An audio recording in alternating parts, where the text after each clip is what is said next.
नमस्कार, आप देख रहे हैं चक्रव्यूह और सवालों के चक्रव्यूह में आज मेरे साथ हैं बीजेपी के युवा नेता कैप्टन अभिमन्यु। आपका स्वागत है। धन्यवाद। जब मैं युवा कहती हूं तो यकीनन मुस्कुराहट आपके चेहरे पर दिखाई देती है। सबसे पहले इसी से शुरुआत करते हैं। बीजेपी के हरियाणा में अगर हम देखें तो आपको एक युवा चेहरा के रूप में देखा जाता है, क्या कहेंगे आप? वैसे तो आयु 47 वर्ष होने वाली है, डजंट मैटर। लेकिन राजनीतिक दृष्टि से इसको कम आयु मानते हैं। हाँ। और निश्चित तौर पर मुझे सौभाग्य मिला है, हरियाणा प्रदेश के युवाओं का बहुत समर्थन और सहयोग मिला है, बहुत साथ मिला है। और मुझे भी ऐसा लगता है कि जो कि मैं आज भी एक छात्र हूँ, आज भी मैं हार्वर्ड यूनिवर्सिटी का स्टूडेंट हूँ, तो एक छात्र होने के नाते युवाओं के साथ जुड़ने का अवसर मिलता है, युवाओं की अपेक्षाओं और आकांक्षाओं को समझने का अवसर मिलता है। और आज भारतवर्ष में और हरियाणा प्रदेश में भी 65% 18 से 35 साल की आयु का वर्ग है, जो अब किसी भी मामले में इंतजार नहीं करना चाहता। अब वो समाज में और देश में परिवर्तन चाहता है और परिवर्तन की बागडोर अपने हाथ में ली है, इस परिवर्तन की कमान अपने हाथ में ली है। तो आपको लगता देश है में कि परिवर्तन किया इस बार जो हरियाणा में चुनाव होने वाले हैं विधानसभा के, उसमें युवाओं का एक बहुत महत्वपूर्ण रोल रहेगा? युवाओं का महत्वपूर्ण रोल नहीं, युवा ही परिवर्तन को करेंगे। युवा ही इस परिवर्तन का नेतृत्व कर रहे हैं। युवाओं ने ठान लिया है कि अब हम हरियाणा को पिछड़ा नहीं रहने देंगे, अब हरियाणा को हम जात पात की, परिवारवाद की राजनीति से बाहर निकालेंगे।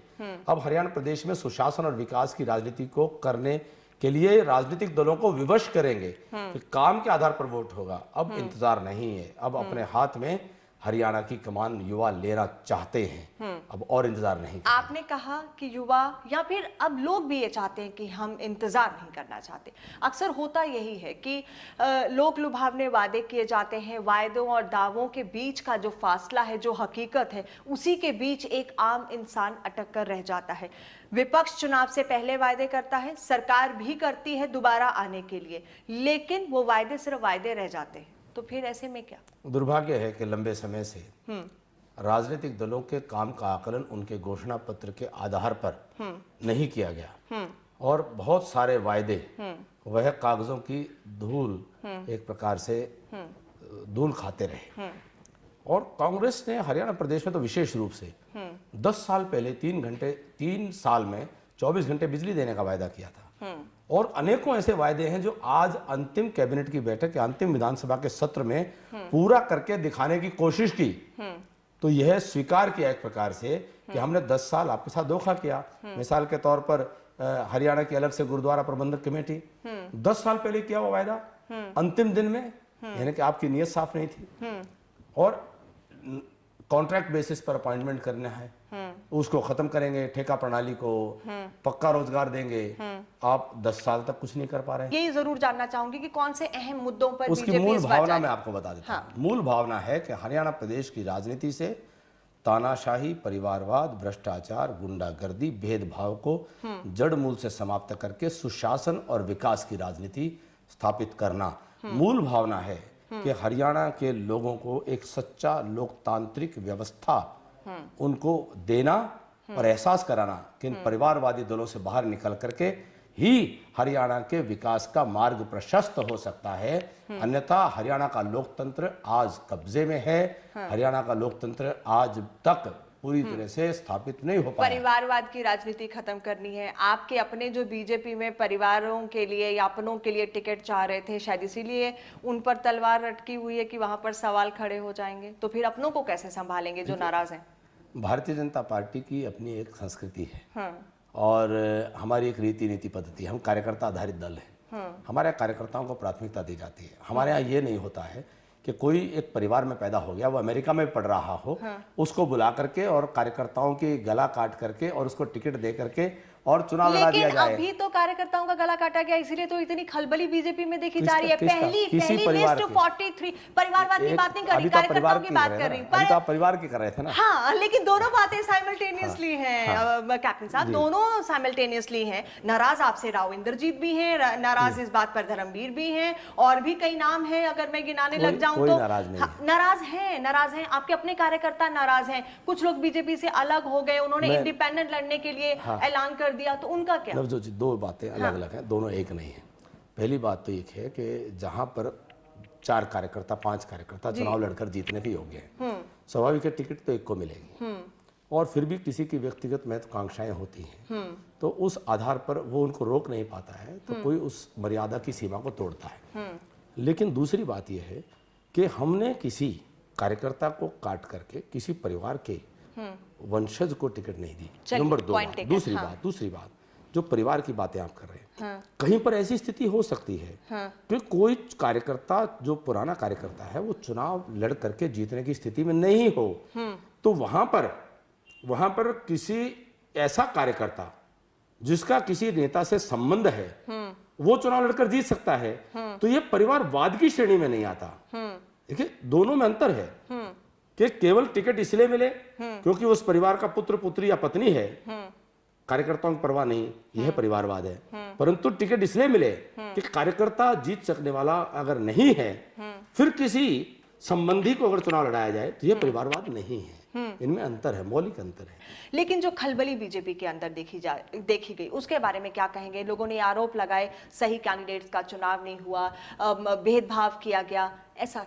देखिए, खलबली नहीं है। हाँ। ये ठीक है कि जहाँ पर मेरी कोई धारणा हो सकती है या मेरी मान्यता हो सकती है, मेरा आकलन भी हो सकता है कि इस टिकट पर, इस सीट पर अमुक व्यक्ति अच्छा उम्मीदवार होकर चुनाव जीत सकता है।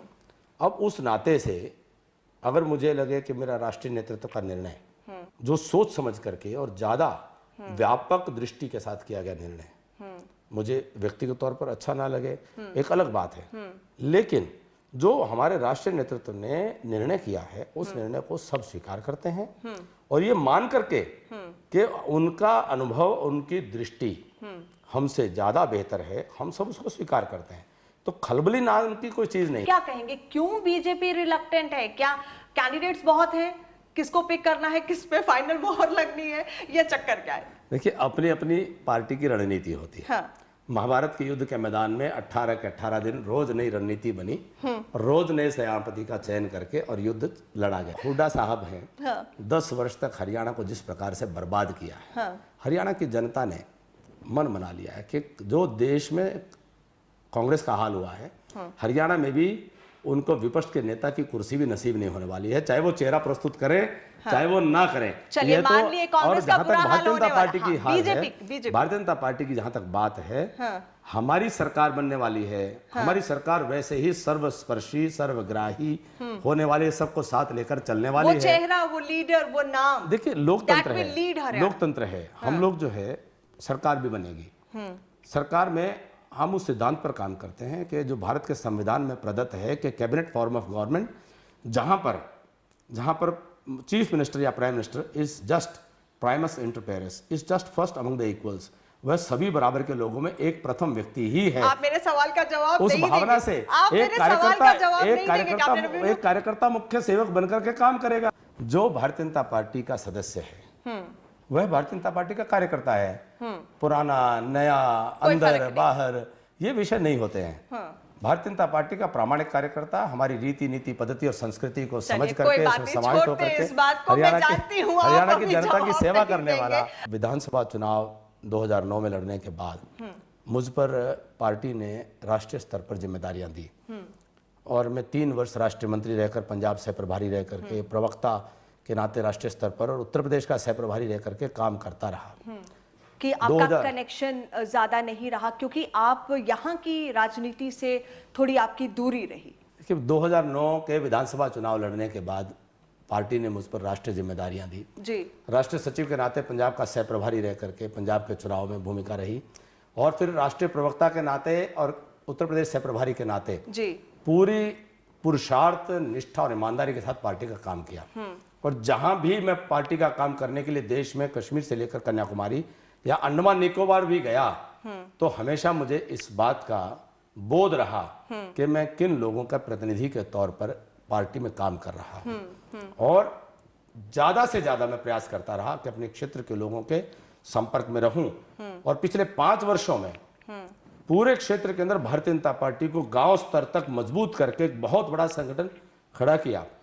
अनेकों सामाजिक कार्यों के माध्यम से कम भी 40,000 लोगों के इलाज हमारे कार्यकर्ताओं के द्वारा पूरे विधानसभा क्षेत्र में कराए गए, कितने सामाजिक कार्य कराए गए और हर सामाजिक कार्य में अपनी उपस्थिति दर्ज कराने की कोशिश की। एक भावनात्मक जुड़ाव क्षेत्र से है। वो क्षेत्र जो है वो मुझे अपना बेटा, अपना भाई मानता है। मैं उनका खून हूं।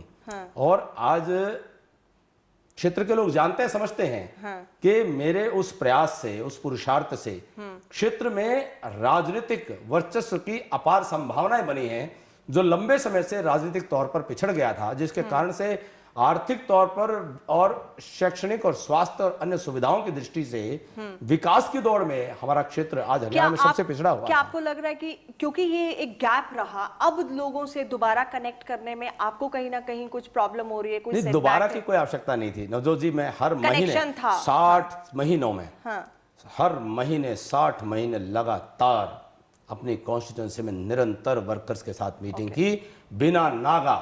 एक महीने का ब्रेक नहीं है, रिकॉर्ड है मेरे पास, डेट के अनुसार लगातार संपर्क में था, लगातार जुड़ाव बना रहा। आज उसी संपर्क और जुड़ाव का परिणाम है कि आज हरियाणा प्रदेश के सबसे अधिक मार्जिन से जीतने वाली सीटों में भारतीय जनता पार्टी की नारनौंद विधानसभा क्षेत्र होने वाला है। तो ये जनता ने वहां अपना चुनाव बना लिया। चलिए, मैं आपसे ये जानना चाहूंगी, what is the biggest challenge आप सोचते हैं बीजेपी का है अभी हरियाणा में? पर्सनली आप क्या सोचते हैं, बीजेपी के लिए सबसे बड़ा चैलेंज क्या है टू काउंटर? देखिए, हमारा अभी तक ये मानना है कि हरियाणा प्रदेश में इस चुनाव में भारतीय जनता पार्टी के सामने कोई चुनौती नहीं है। हम जिसे चुनौती मानते हैं वो चुनौती है ये जातिवादी राजनीति, ये क्षेत्रवादी राजनीति। इसने हरियाणा का बहुत लंबे समय बहुत नुकसान किया है।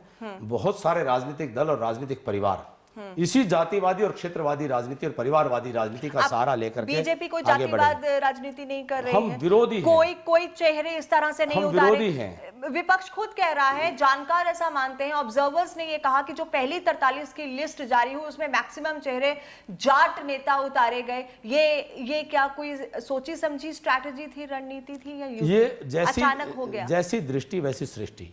उनकी दृष्टि ही आदमी को देख करके उसकी जाति पर जाती है।